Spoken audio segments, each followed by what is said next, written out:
All right, so we got that. We got this. Now, alerting the troops. Alerting the troops. All right. Good morning, everybody. I say everybody, ain't nobody. Happy Monday. Nate, happy Monday. That is, I just told a friend of mine, that is one of my corporate pet peeves. There's not a lot that gets me. I don't like the happy day of the week greeting, but that's fine. So we called, so we don't have to say that. So what we started to coin is the word Friday. So once we get past the hump day, it's Thursday and Friday. So feel free to use that in any of your meetings. But for those of you tuning in, welcome. Please say hey. Would love to hear from you. Nate and I were, it's been a minute. I'm kind of booking like 4-6 weeks out, not because of popularity, but more just because of my travel schedule. And I've also decreased the amount of lives I've done. Nate's been with me from like the beginning. Like I think Nate's been on my radar. I mean, you've been on my radar for like 4 or 5 years now. So, you know, Monte, there we go. There, it doesn't quite roll off the tongue the same way, but yeah, Monte. You know, Nate's been in kind of in my circle for a while, and he booked this, and we got on the live today or backstage. I was like, hey man, like what do we want to talk about again? So I'm excited for this talk because this is basically like, so I have a conference talk that is basically this topic, and I don't really give it because for the most part, when I give conference talks, it's mainly for job seekers. But I always have a handful of engineering leaders come up to me after these talks I give around the job search and like, hey, do you have any best practices for engineering managers? I said, hey, do I? And so basically what we're going to dive into in the next hour here is really that. I'm very excited. Nate's been an engineering manager. I'll get him to introduce himself in a second, but he's been an engineering manager for a long time. And so we're gonna have a great conversation. Shout out to Nate for also being flexible. This was supposed to happen, I think, Wednesday this week, but it's my wife's birthday week, so I'm taking off Wednesday to be with her, and then we're heading out of town Friday. So this is the only day that we could do this. So Nate, I appreciate you being flexible. Want to give kind of a few housekeeping things as always. First and foremost, me and my guy Jason Torres are both AppWrite heroes. Jason is technical, I am not. And so, you know, listen, I love the DevRel team at AppWrite. I think they have a cool product. I've never used it. And so, but you should try it out. So just take my word for it. Try it out. Tell them if you interact with any of the AppWrite crew, tell them the Torque Boys sent you their way. Also, listen, we got a lot going on in the community. Check out torque.community, live streams, Discord only events. I mean, we're all over the place. So check us out. We'd love to have you. Also, too, if you want to be, if you just want to know when I go live, just text live. This is actually my number. This is not some AI chatbot. This is actually me. So just text live. I got probably about 70 people who want to be updated when I go live. I'll love to add you to the list. You're not looped in on anything. It's just a text directly to you. So we'd love to have you. What else? Also, yeah, jump in the Torque Discord. We have a lot going on. I can't even keep up anymore. It's basically the best way to describe the Torque Discord chat now at this point is just like a huge friend group chat. So, all right, we got a lot of people tuning in here. Obviously we got Jeff, Michael, the Rebel. I refuse to watch. You know, listen, LinkedIn is awful when it comes to streaming, but I just have chose this platform for my streaming. So we're just going to be there for the most part. Chris, it's good to see you. Ricardo, Mark, Taron, it's good to see you. Kelly, Angelo, you're sick. Go to bed. Go to bed. He was on a stand-up this morning. He's like, I had the flu. I was like, go to bed, Ange. Ange, go to bed. Chris, thank you so much. Appreciate it. I'll let her know you said that. Elliot, it's good to see you. All right, enough of me yapping. Again, y'all continue to chime in and say, hey, Nate, let's give the people what they want, man. Who are you? What do you do? And we'll go from there. Yeah, I'm Nate. Nate Taylor. Still, I don't know if anyone saw, posted on LinkedIn last night that this is the third time you've had me. We still have not settled whether Taylor should be a first name or a last name. Maybe a future episode. Taylor Dessa and Nate Taylor. Taylor. It's a Taylor show. Yeah. David Handloss was like, that sounds like a good crime fighting show to Taylor and Taylor. Yeah. I don't know about that. I think you would carry the show if we did that. Stop. So I'm an engineering manager at a company called Skillable. We're a platform for hands-on labs. So we don't produce the hands-on labs ourselves, but we sell it to companies who use them. So there's a chance that you have taken one of our labs or used our platform without knowing it. The other engineering manager at Skillable with me, once he got here, he was like, "Oh, I took some of your labs. I didn't know that," because they're not branded with our stuff. We're not the reason you're taking the lab. Yeah. But I've been in the engineering management space for a little over 4 years now. officially. And then several years before that was doing some manager-like type stuff at another company that was a very flat org. So I started like a coaching program and one-on-ones and all that kind of stuff. Done a lot of development over the last. So that's a little bit of who I am. I'm in Omaha. I've got a koi pond and a couple dogs and some adult kids and stuff like that, and a wife. So you live on some acreage though, right? No, like I have acreage in Missouri, Okay. but I live That's on just a lot. So I love it. Yep, family property in central Missouri, got like 300 acres. That's that's it. That's crazy. So, yeah, that's nuts. So all right, man. So let's start to dive in again. These episodes are longer, so we can kind of go about this more organically, get more in depth. Where did the thesis of this kind of idea come from for you? So, like I said, I'm an engineering manager. I've been one for 4 or 5 years now, and just thinking through what are next steps for me. I could stay engineering manager for a while, and just like I've had anywhere between 2 and 7 teams, and I could keep doing that. I enjoy it. That's why I'm doing it now. But I also recognize I have, I don't know, 15 or so years left in my career. And so like at some point I'd probably want to manage managers. And so then I was starting to think, okay, if I was managing managers, what are some of the things I would want them to know? Right? Yes. What are some of the experiences I've got? And so one that hit close to home because we were hiring. I guess we still have one position left, was if I had a team of managers, I would want to run them through, here's how I expect you to be doing your hiring. And not just the interview process, but like the entire process. And so that kind of got me thinking, what does that even look like? And as I started reflecting on my career, 25 years now, I've had one interview training. It was like 2001. That's crazy. And 2001 interview training. Yeah. So it was at Caterpillar. They had a very defined process, as you might imagine, with 60-some thousand employees at the time. My job in the interview process was to drive the candidate between the various plants and have lunch with them. And so I was like, they called him a host. So I still had to know things like, don't ask about religion. Don't ask about, here's the questions you can't ask. So don't say, do you have any dietary restrictions? Say, what would you like to eat? Right? Those kind of things, so that you're not biasing and you're not, I'm sure from Caterpillar's perspective, not providing any legal ammunition to the candidate if they don't get the job, right? That's it. That's been my interview training. I've done reading, I've done, talking to other people, but in terms of official training, I got the don't ask these types of questions. Sure. Training. So, sure. Yeah. And that's been 25 years. That's crazy. Yeah, before the internet existed. So all right. So where do we want to unpack this thing, man? Because there's a lot. How about do we just want to like kind of guide through like the job seeker journey, right? So I think the most tip of the spear would be job descriptions. Yeah. And I think you're spot on. I think where a lot of us get hung up is actually at the other end, right? We think about the final round. We think about making that decision of do I want Nate or do I want Taylor?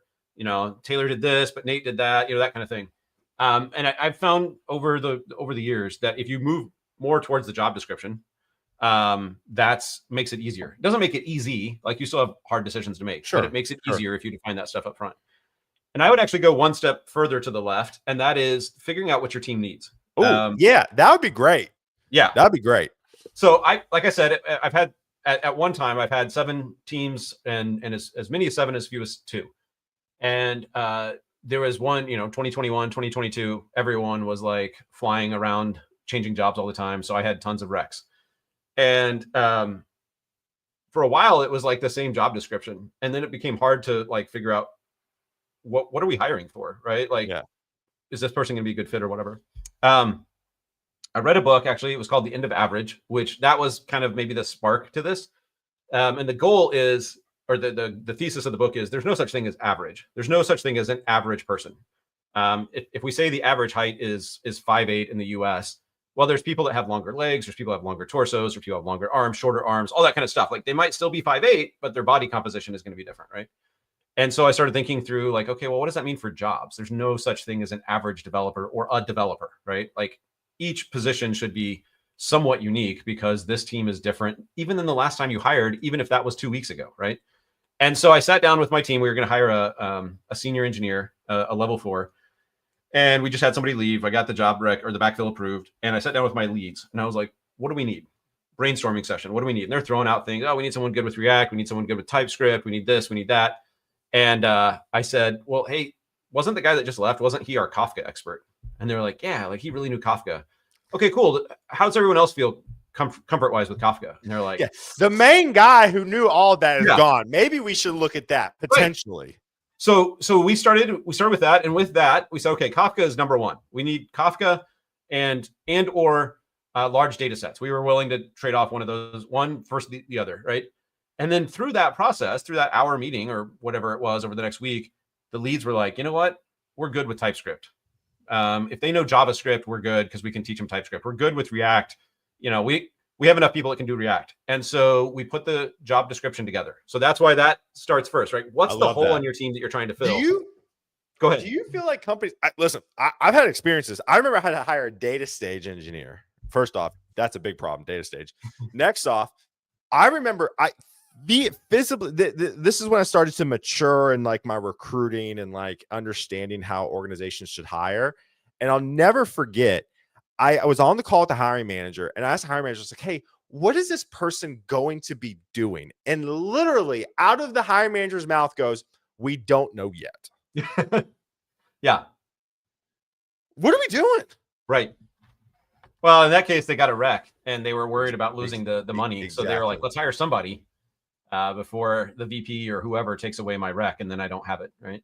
But no, it's spot on, right? Like the team I was talking about, I had two teams. They were both like 4 to 5 people. So smaller teams, which means the person we're hiring has an even more of an impact, right?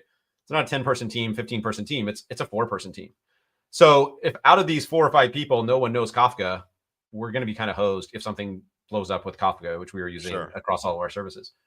So then I took that, wrote the job description, and really pared down the job description. I have a sometimes it's outside of my control, or sometimes it has been outside of my control. But when it's in my control, I like a very pared down job description of talk about here's the 3 things I need, right? I don't need these 30 things because one, maybe I can teach those things. Maybe they're a thing that you do once every 6 months. Yep. But then it also, you know what? It makes it harder on me too, because now I've got someone's like, well, there's 30 things. I have 15 of them. I'll apply. And then I look at them and I'm like, well, they don't have the one thing I really need. So now I'm reading a resume and going, I don't need this. It doesn't stop it forever, right? Like you might say must have Kafka and you might still get 50% of your resumes don't have Kafka experience, right? But at least then it's easier because you're like, doesn't have Kafka, reject, right? Gone. So I try to be deliberate in like, here's what I actually need, right? Well, and then, so I want to point out something. You're writing the job descriptions. Yeah.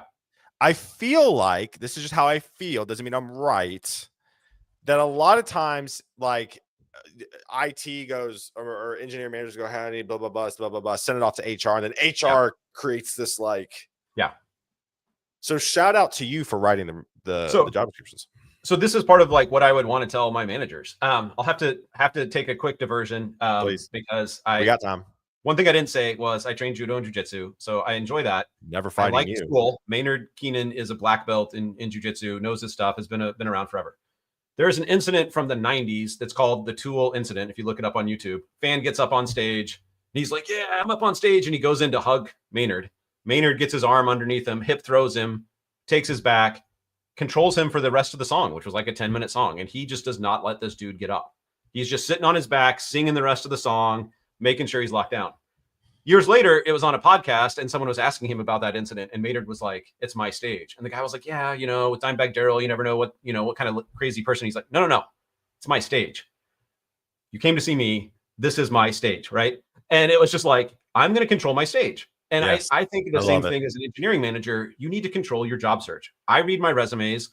My recruiter has more than enough going on in their life to not have to read my resumes and sales resumes and design resumes and all this kind of stuff. Right. And there might be, and it's really hard if you've ever tried to tell someone how to filter something out, because you might say it this way and they look exactly for that. And then there's like this adjacent term that, so you got 20 some years of experience is the same thing. And someone that's just doing a strict search doesn't know, and they reject that person. Right. So it's not fair to them. It gives me fewer candidates. So I read my resumes unless there's like a corporate policy. I want to be writing my job description because, again, we think the people closest to the problem, the developers, should be the experts. Well, I'm the closest person to this problem, right? I'm the one running this team. I'm going to be the one handling performance issues. I'm going to be the one giving out raises. So as much as possible, and again, not every company makes it possible, but as much as possible, I should be writing the job description and I should be reading the resumes because it's going to make the whole process easier. Yeah.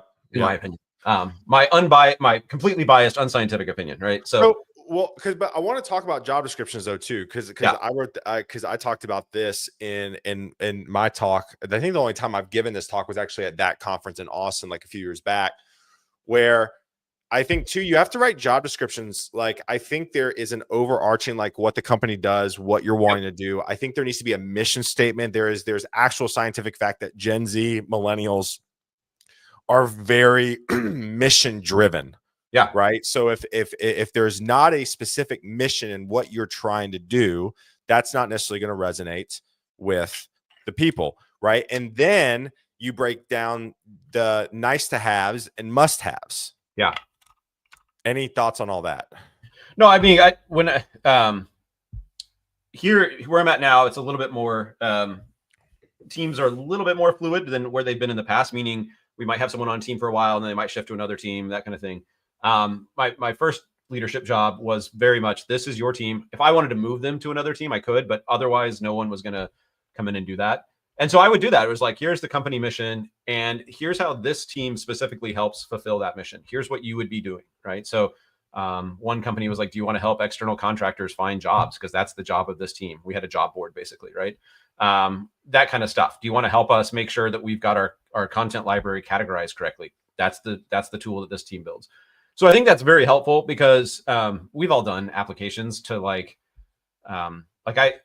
some big company, a Stripe or a Microsoft or whatever, and you're just like, they could be doing a million things, right? It could be DevRel, it could be the API, it could be internal tooling. You gotta help us out as candidates, right? To be like, what am I actually interviewing for? Yeah. Because that goes a long way too, right? Like, at the end of the day, it's cliche, but at the end of the day, you're trying to find someone that fits your team, that makes sense for them, right? It sucks as a job candidate to know that, like, you got rejected because they're just like not the right fit, but it doesn't mean you're a bad candidate. Just like going back to my example, if you don't have Kafka, I'm going to reject you in that situation. Sure. I bet you're probably a better developer than me still, right? But you don't have the one skill that I need, and so that's not going to work out.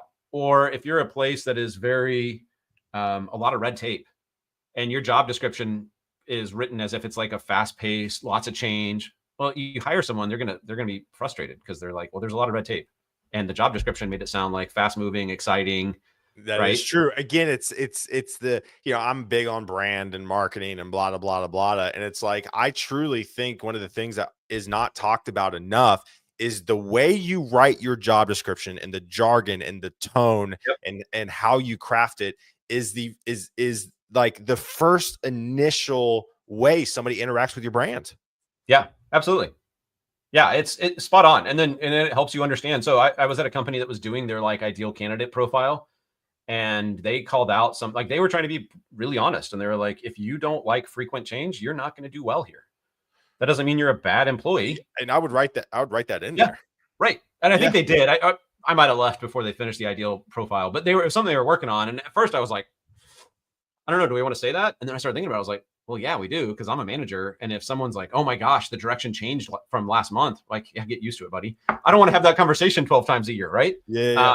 You don't want to have that conversation as a candidate, because you're like, oh my gosh, I thought I was doing this, and now I'm doing this. And I don't like that, right?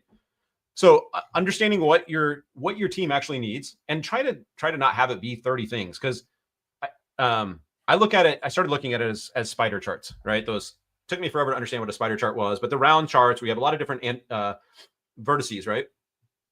No employee is going to be a round spider chart. No employee is going to be a circle.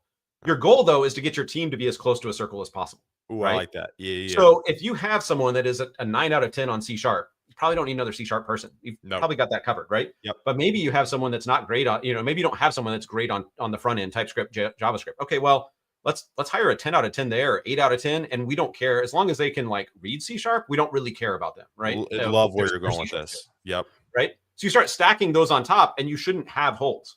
So that's one process that I looked, was like, okay, well, where are we at? Okay, we got a lot of React people, a lot of front end people. We've got database skills are okay. Kafka's a 0, or maybe it was like a 1, right? Yeah. And so it's like, okay, well, that's important. That's important. And what I want is to try and find someone that has those skills that make up the gaps for the rest of my team, because I want my team to be high performing. And so I'm okay if you don't know React, but you know this thing over here that we desperately need. Yeah. Right. Yep. We'll just make sure you don't take on React stories, or we'll make sure you take on low priority ones. If that's something you want to learn, we'll let you do that. But like, we've got that covered. Yep. Right. And so I give the illustration. I've got a friend, Ryan. We worked together for, I don't know, 10, 12 years at 2 different companies. And after about a year and a half, we stopped doing interviews together because we never once disagreed on a candidate. Either we were both yes or we were both no. And we're like, well, what's the point of both of us being in the interview? Yeah. Right. One, we can scale because now you can do Ryan interviewing a candidate and me interviewing a candidate at the same time. And two, if we don't have that number of candidates, well, we're at a billable company. I mean, let Ryan go build a client some work, right? Yep. Or let me. And it was like, you can actually do more interviews. It's not Nate doing 5 in a week. It's Nate doing 3 and Ryan doing 2, that makes it easier. So I don't need 2 of anyone on a team. Sure. Right. And so trying to use that spider chart and figure out where your gaps are, and then use that to write your job description for the gaps. Right. Yep. And then the other part of that too is also, as you're writing the job description, don't just focus on the objective skills, right? Like this, like, can they write SQL? Can they, do they understand IAC? Like that kind of stuff. Also be thinking about the harder to detect skills, right? What are your principles for your team? What are the things that you need? So if you're in a company that is very, very like top down, the product defines everything. Okay, cool. Like, you don't necessarily need someone that is innovative and has high ownership. But if you're in a more collaborative environment, you definitely need that, right? You don't want someone that's just going to sit back and be like, I'll wait till Taylor tells me what to do and then I'll go do it. And so trying to work that in as well, right? Because some people want to be at a company that has high ownership and accountability, and other people don't, and that's okay, right? But it's all about finding who's going to thrive at this job, and on the candidate side, what job am I going to thrive at? Yep.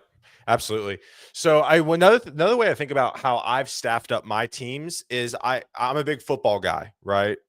SEC football, South Carolina, looking to have a good year. There's some Heisman hype with Lenore Sellers. So like one of the things that I view teams on is putting people in best position to succeed and then building depth around them. Right. Yeah. So for example, like one of the things that when Shane Beamer came in and took over Will Muschamp from South Carolina is the team was kind of in disarray. Right. So he was moving like running backs to tight ends, and he was moving the internal tackles to ends. And I mean, he was revamping everything. Right. And so for me, it's like, what does a person want to do? And I think this may be a little further conversation in our interview, but like, hey, if somebody's not really liking what they're doing and they have a skill that they can add in an organization, let's get them over there. Yeah. But then I think one of the things that a lot of companies don't talk about, and I've talked about internally with my team, is like, let's just use the wins the lottery analogy, not hit by a bus analogy. Let's say somebody wins the lottery or gets their dream job and leaves me. We're screwed because there's no redundancy plan. Like, we're a very lean team right now. And if any of my team leaves, like, we're going to be in trouble. Yeah. I think the way I've approached it is there's still core fundamentals that I want everyone on the team to have. Right. And then there's the specialties. So there's a minimum bar that you need to cross. But that's way easier than I think a lot of us want to believe that it is. Right. I've been a developer 25 years. I got caught up in the trap of like, oh my gosh, they couldn't answer this for loop question. How did they ever write code? I don't think that's true anymore. I'm a little bit more lenient towards that. But it's just kind of like, there's a minimum bar you've got to cross. You have to be, a 5 out of 10 on programming skills to even, enter the chat. Right. Yeah. But then it's like, well, maybe 5 out of 10 is not good enough. Maybe we're hiring the first senior for this team and we need a 7 out of 10. Okay. Yeah. Like that's where it's got to be. Right. And so, I'm not looking, while talking about the spider chart, I personally, if I found someone that was a 10 out of 10 out of Kafka and 0 out of 10 on everything else my team did, I probably still wouldn't hire them. I'd rather have a 7 or 8 out of 10 on Kafka with some other ancillary skills that my team needs. Gotcha. But it's about addressing that hole, right? It's like, okay, if I hire someone that's a 2 out of 10 on Kafka, then I've got a 5th copy of the engineering team that I already have, which doesn't do me so much good, right? All right, so I think we've beaten the job description with a dead horse, or I mean, actually, not really. There's still more to talk about, but I definitely want to continue to move through kind of the funnel, right? So now you posted the job description, you're starting to get applications. This is where it pays off for the engineering manager, because now reading resumes becomes easier. Again, not easy, but easier, right? Do they Easier, have the right? skills that I need? If not, reject them. Right Yep. now, that falls back on you of making sure that you're defining the actual required skills, right? And so if it's a case where sometimes you absolutely do need Java knowledge or C# knowledge, other times it's like, hey, you need object-oriented programming knowledge, and we'll worry about the language later, right? Yep. Yep. So you got to be careful how you define it. But then that's the screening process, right? Like, okay, this is the job description that I've agreed on. Resume doesn't meet that. Let's move on, right? It makes it easier. I struggle still at times because, like I said, I have some adult kids. My daughter has her first like job in her career, and my son's still kind of finishing school or whatever. But there's like that soft spot of me of like sometimes when I'm reading resumes, I'm like, oh, I know they're excited for this, like they applied, right? And I have to be the guy that rejects them, and so that sucks. But by focusing in on what do I actually need, it makes it easier for me. Probably doesn't make it easier for them, especially in the resume rejection phase, because they don't get feedback normally other than it wasn't a match. How do you, let me ask you this, as an engineering leader, where you're, because this is another thing, messaging with rejection, I've talked to so many engineers that it's like, listen, even if I get a respectful response from a company, I'm still going to be willing to maybe refer my friends into an open role if they have it. How have you addressed messaging, outbound messaging for rejection? So all of that and all of my jobs has been handled by the talent team, the talent acquisition team, or recruiters, right? Which I'm totally on board with, because then it's at least consistent across roles and all that kind of stuff. But I always try to make sure, like, I don't want to leave them hanging, right? No ghosting. And so I have those conversations with my recruiters or my talent acquisition people, like, hey, when we reject these, I don't care if you do it individually or one a day, but like, let's have a respectful, hey, this, at this time it wasn't a fit or whatever. I mean, I've been at this job for like 14 months, and I think like 6 months ago, I got a rejection for a job that I applied to a year ago. Right. And you're just like, what is going on? Look, it's such a bad look. It is. And then there's still countless jobs that I still have not gotten a rejection from spring of 24. So fingers crossed. Right. No. But I think it's important because I mentioned earlier, I started some one-on-ones, a one-on-one program, and one of my one-on-one people, we called them coaches, coach and coachee. She was really big on helping us overhaul the brand. And at the time, I didn't really understand branding. And she made the point that, like, if someone comes in and does an interview and doesn't get the job, they should still leave going like, well, at least they treated me respectfully and all this kind of stuff. That's part of your brand. Correct. If it's like boot to the butt, out the door, never hear from us again, that's also part of your brand. Correct. And that's going to get around, especially. So we were all in office in Omaha. Omaha is a million-ish people, but it's a small enough tech town that word gets around, right? People talk. Yeah.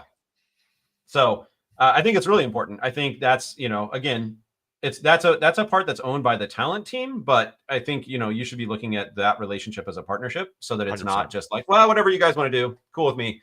Yep. Right. You should be advocating for your people. And in this case, your people are people that don't even work there, right? The people you're interacting with.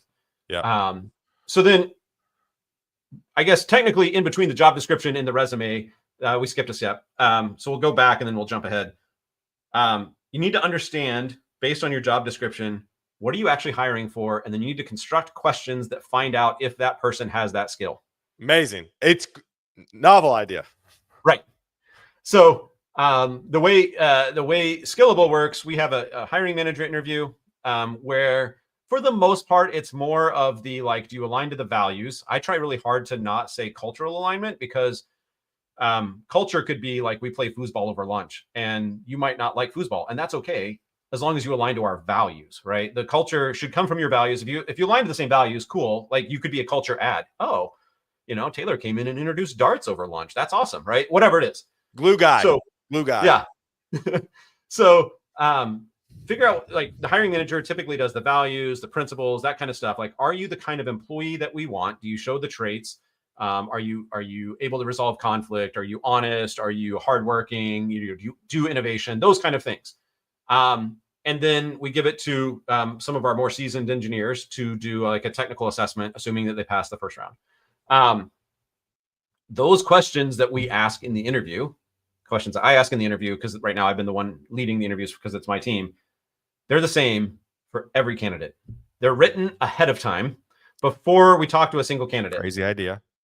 And then not only are the questions written ahead of time, but examples of a good answer and a bad answer, or if you want to take it a step further, a great answer, a good answer, and a bad answer are also included, right? So here's question number one. I'll give away some secrets here. So, tell me about a time you had conflict with someone, right? Bad answer. They can't think of it. That'd be a bad answer. They've never had a conflict because I don't believe it. Two, they have too many to think of. Also a bad answer because now you're the problem maker. Generic on details. Can't think of a specific situation, so they talk hypothetical. Like these are examples of bad answers, and it's not that they're not that they're a bad person. This interview, which is a separate skill, is not going well because I don't know if you just have read all the books on conflict resolution and you know what you should do versus do you have an example of what you've actually done, right? So a good answer would be can think of a specific situation. The situation got resolved. They initiated the resolution. So Taylor and I are fighting. I go to Taylor and go, "Hey man, we need to squash this beef. Let's figure it out." That's a better answer than Taylor coming to me. If it gets resolved and you're okay with the answer, I'll take it as a good answer either way. But to go from good to great, I'm leading it. And to really go from good to great, I led it and we wound up with Taylor's solution, right? Like that's telling me like, oh my gosh, this person knows how to handle conflict. They're not egotistical. They're willing to accept someone else's idea.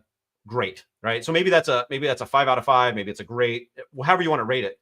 How do you guys do ratings? I've heard 1 to 5 for each question. I've heard 1 to 3, basically yes, maybe no. Like how do you guys do it? I've done the 1 to 5. I would prefer 1 to 3 because I think too many. Like, what's the difference between a 4 and a 5? Yeah, right. Like, yeah. I think I may no, I will fight you. We are not hiring this person. I am a yes, I will fight you. We are hiring this person, and I could go either way. Why don't you tell me where you're at? Like that's to me the ideal scale. That makes sense. Yeah.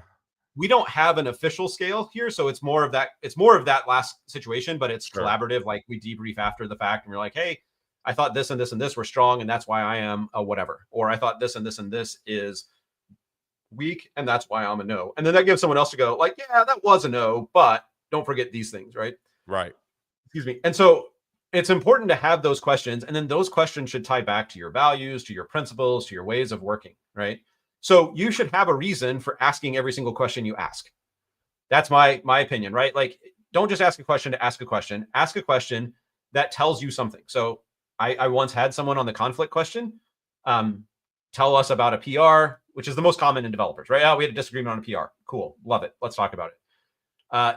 The final question that my other interviewer asked was like, so how did that get resolved? And he's like, oh, it's still going on. And we're like, okay, this was something you told us started a month ago, and you guys haven't resolved a PR conflict in a month, right? Yeah.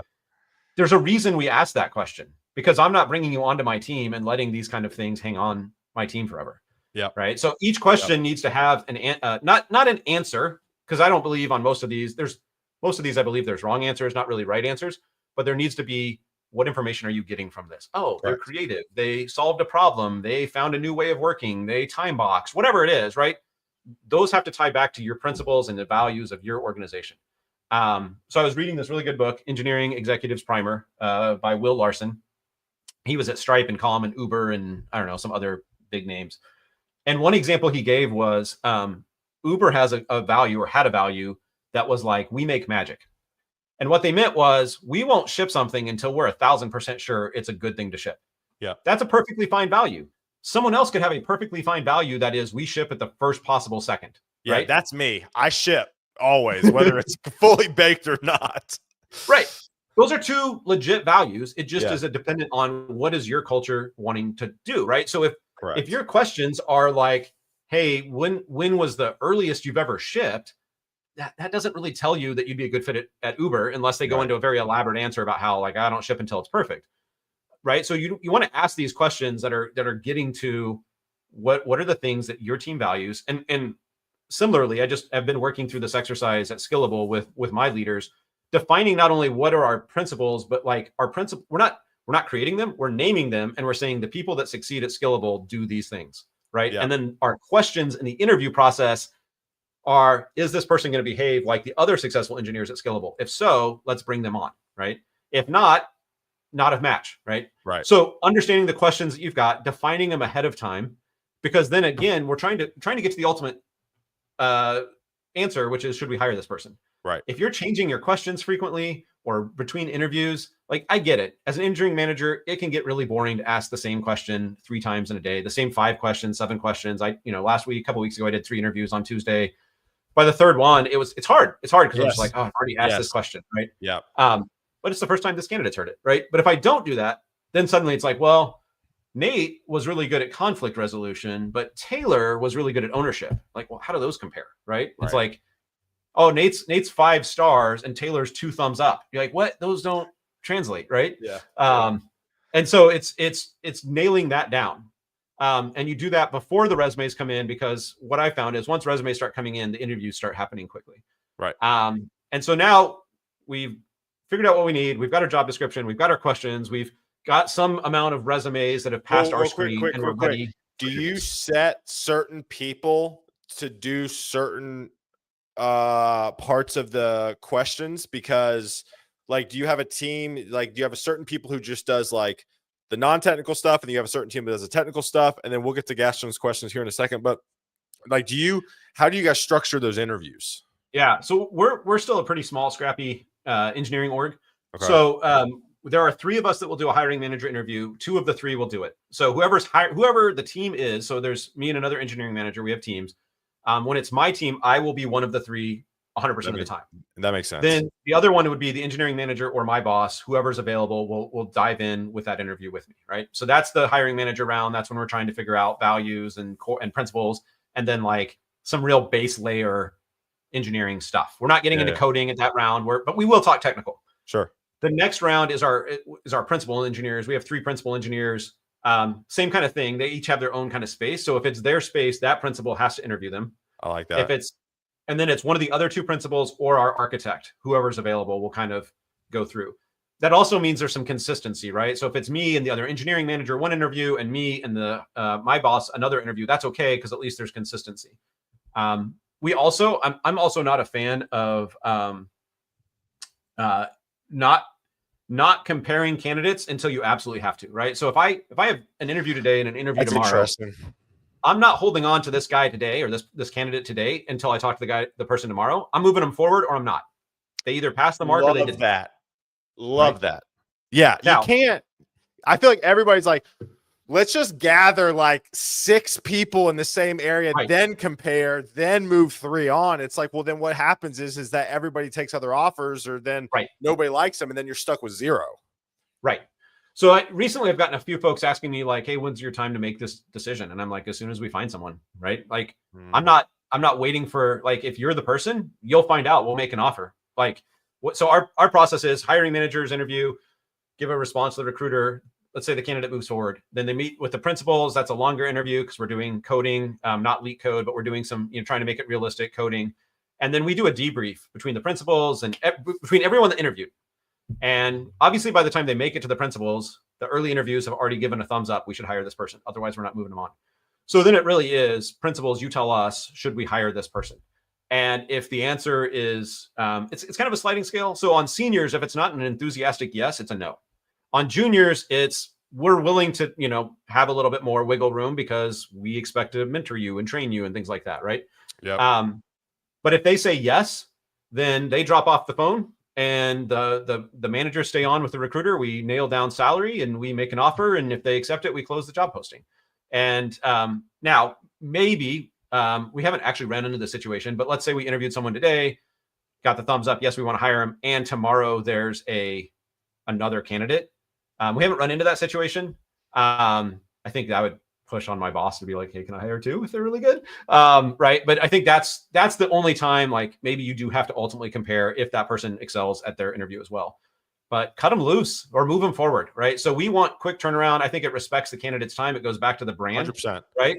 I didn't have to wait. I think a candidate, so my hot take is I think a candidate would actually prefer to be rejected early in the process than later in the process and have you drag along. Yeah. I mean, I was talking to two gentlemen out of Raleigh on Friday. They came to my talk at All Things Open in Raleigh.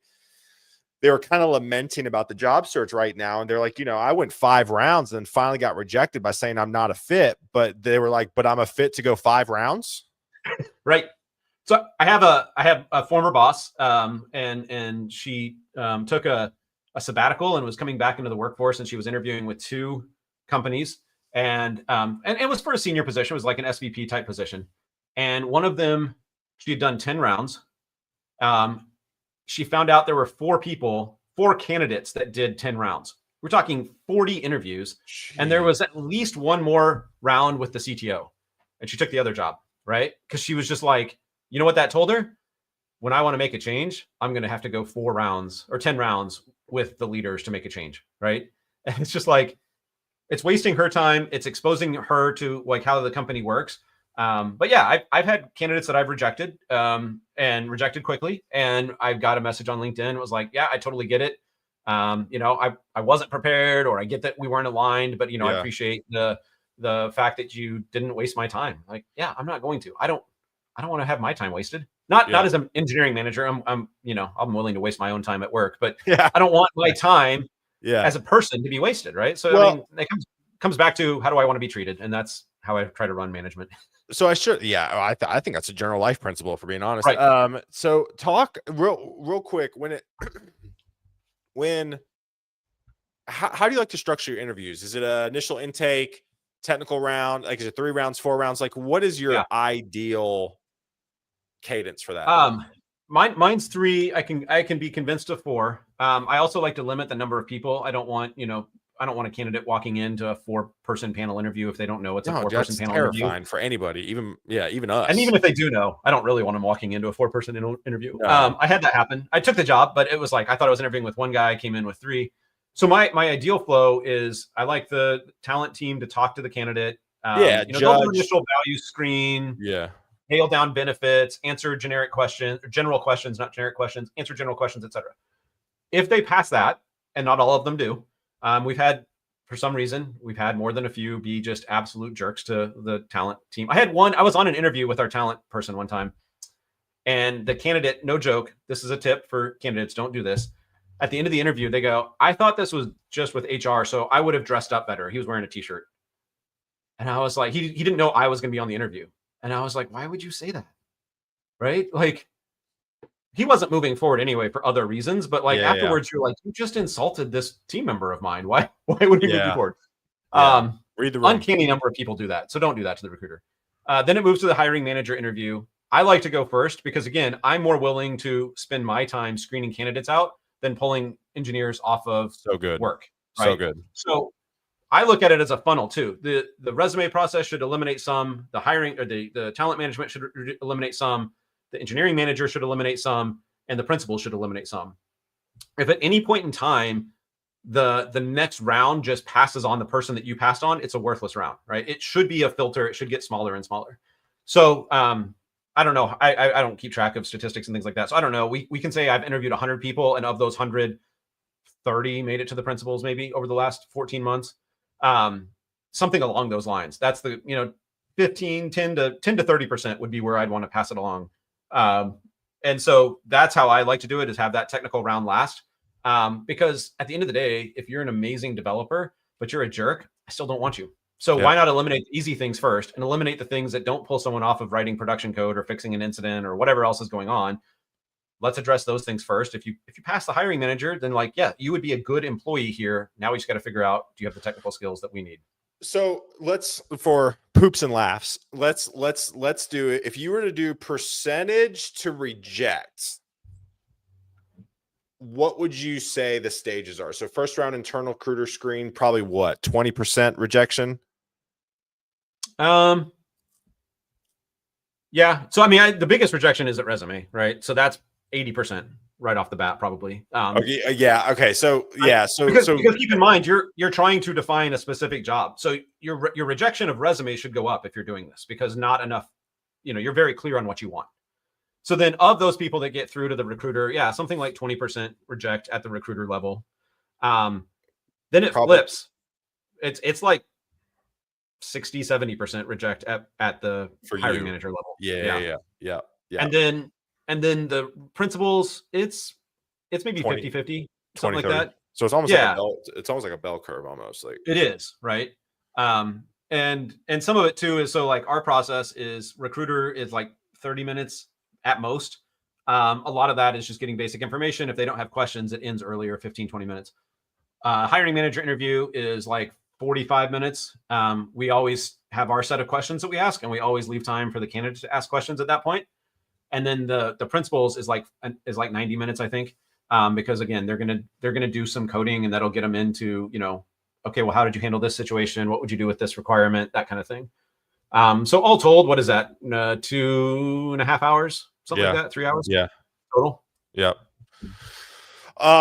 I love it. What else? I mean, we're already at, kind of 15 minutes left. I do got some rapid fire. What are some key things that we have missed? Yeah. So I'll end. So let's say we've gone through that entire process, and we're down to, maybe you are someone that's comparing candidates, right? Yeah. So we'll finish with this, and then we can take it however you want. But several years ago, I was talking in a group of friends, and they said, "Hey, we're trying to hire." I don't remember what the position was. I don't think it was technical, but we're trying to hire a VP of whatever.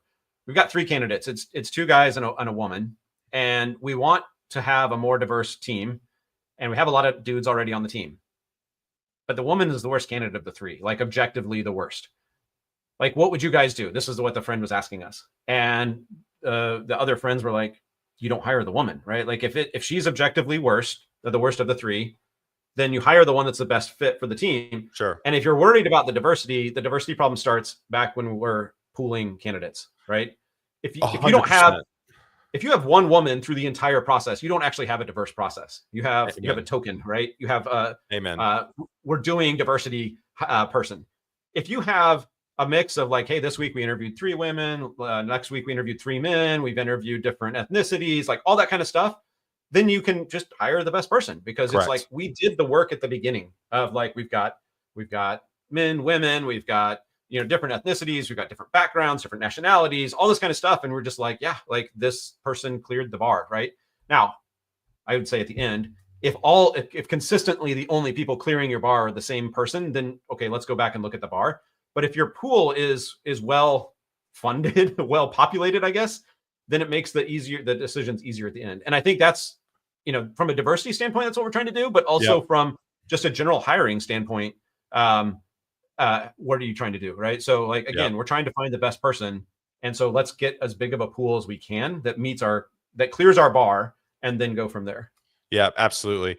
Emre, if you were paying attention and not talking junk the whole time, no, this is where you write good job descriptions, right? Again, I think I've always had some of the best diversity on my teams. Why? I've always hired remote, right? And I've pulled from my communities, right? I think that's incredibly important. But I think the way you write job descriptions to have an inclusive, not an exclusive mindset.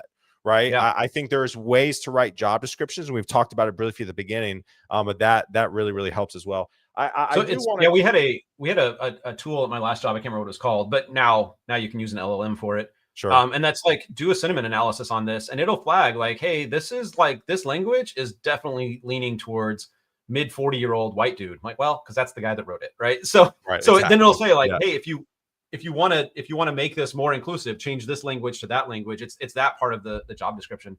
The other thing I'll say too that I learned by hanging around conference organizers is you have to do some outreach, right? It's not, and maybe this is the engineering manager, maybe it's the talent team, maybe it's both. But proactively reaching out to people as well, encouraging them to apply, asking them to apply. Whenever I do that personally, I always tell people, yes, I am the hiring manager, but I'm not offering you this job. I'm asking you to go through the process, and you might get it. You might get rejected.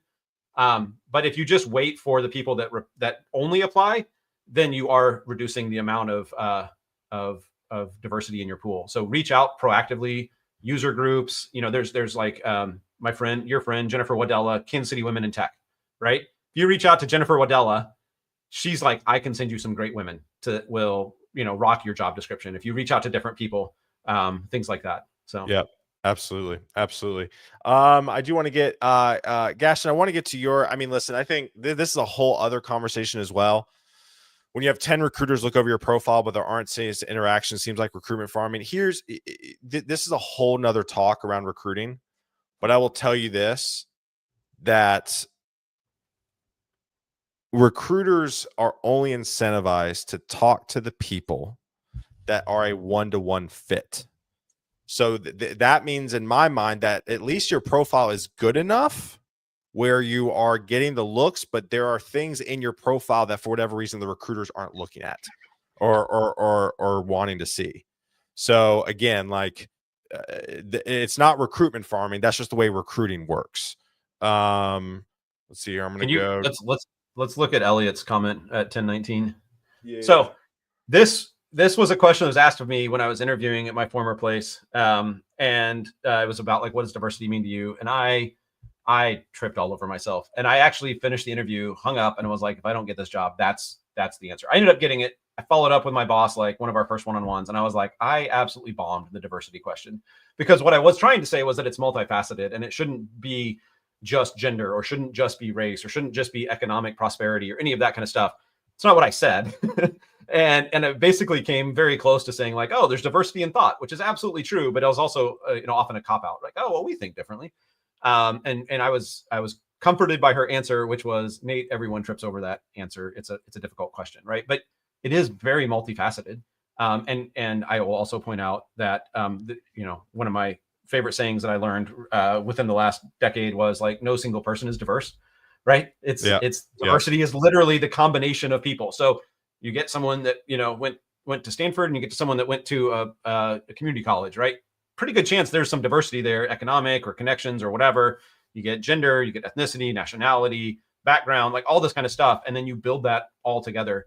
I'll also say, as a company that, or not as a company, but if a company has had a stable, like kind of plateau area, and now they're starting to grow, it's another chance to bring in diversity, because you're bringing in people from the industry that maybe have done things differently, and that gives you some injection of new ways of doing things, and people have seen things before. So it is multifaceted, and yeah, you've got to reach out, because otherwise, whether you intend to or not, you'll kind of just wind up with your own circle if you're not careful. I love it. Yep, 100%. All right, so also, Nate, just download this YouTube, throw it into ChatGPT, create some slides, and now you got your presentation for future conferences. So there you go. Yeah, that's a whole other topic. And I'm a contrarian on. I'm sure that's news to you, that I'd be contrarian on something. Yeah, of course. All right. So I want to get kind of the rapid fire here. And again, thanks for everybody who tuned in. We tried the real-time chat. I kind of liked it. So let me know your thoughts if you like that. But I want to get into the kind of final round rapid fire here. Nate, what is one tech tool, app, something you can't live without right now?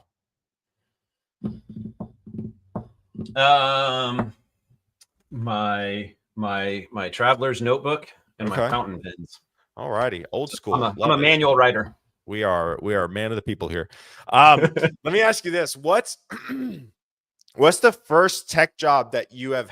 No, not tech job. What's the first job you ever held that you got paid to do?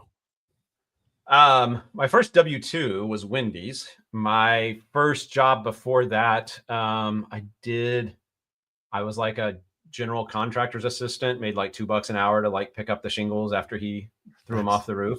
Nice. Came home covered, like literally like covered, you pull my sock down and you're like, oh my gosh, you're really white, because my skin was so dark from the shingle dust. Yeah. So I love it. Yeah. That's awesome.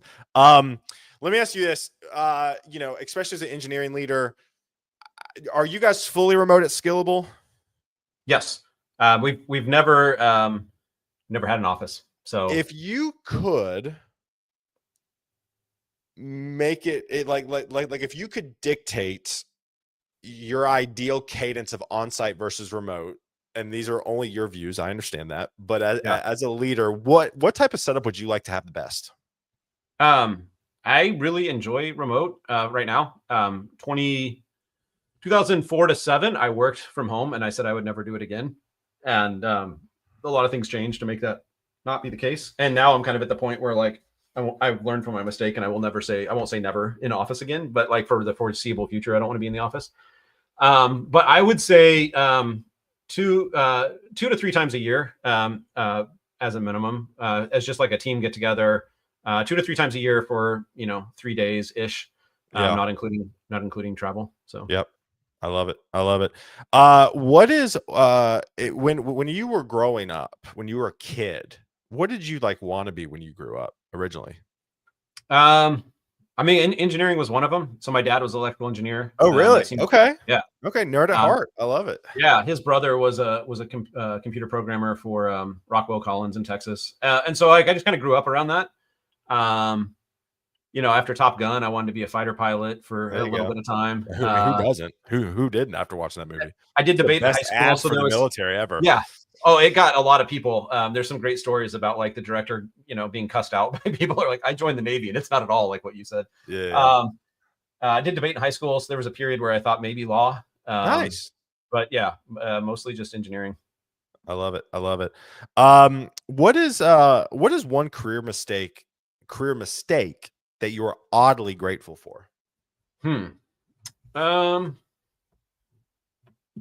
I mean, I know they always all work out in the end, but so I guess this could be maybe kind of the same in the same light. But in 2004, the reason I was working remote was I left my job at Caterpillar and attended seminary for 3 years. okay, And I nice. actually went to I went remote with Caterpillar. I was there for that team. It was the first person to do remote, so I could, because I was like, hey, listen, we're writing Windows software. I feel like I can do that anywhere.